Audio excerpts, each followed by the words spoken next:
798 सैनिक अपने ऑपरेशन पराक्रम में खो दिए। आप सरप्राइज होंगे कि 1999 के कारगिल युद्ध में 527 भारतीय सैनिक शहीद हुए थे, लेकिन इस ऑपरेशन पराक्रम में ये डेटा है, ये उस समय 2003 की खबर है। ऑपरेशन पराक्रम क्लेम 798 सोल्जर, मतलब हम कोई युद्ध नहीं लड़े, बिना युद्ध लड़े $3 बिलियन का घाटा झेल लिए और 798 हमारे सैनिक यानी कारगिल से अधिक सैनिक हमारे शहीद हो गए।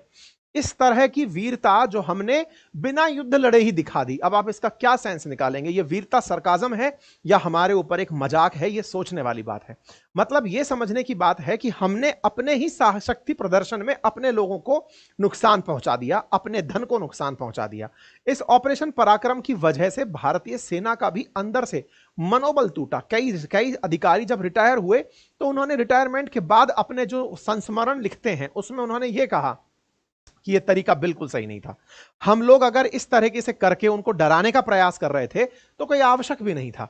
हमारे ये प्रयास विफल रहे। कुछ ऐसे आर्टिकल्स भी मिले हैं, जैसे लेफ्टिनेंट जनरल एस पनाग का आर्टिकल है, उन्होंने कहा कि ये तो मतलब कोई मतलब ही नहीं था। और देखो अगेन, सेना जब तैयार है ना, खून उबाले मार रहा है, आज आप इस चीज को, कंडीशन को फील कर सकते हैं।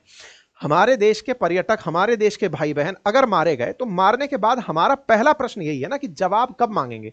ऐसे में अंदर जो खून उबाले मार रहा है उसको आप दूसरी दिशा दिखा दे रहे हो कि ये बता तेरी जाति क्या है। अरे यार, उन्होंने तो, आतंकियों ने तो धर्म पूछा था, अब आप जाति पूछ करके हमें अंदर से तोड़ना चाह रहे हो क्या? नहीं नहीं, जाति बता, जाति से फिर तुझे आरक्षण मिलेगा, सरकारी नौकरी मिलेगी। बोले इतनी तो है ही नहीं, कोई बात नहीं, लेकिन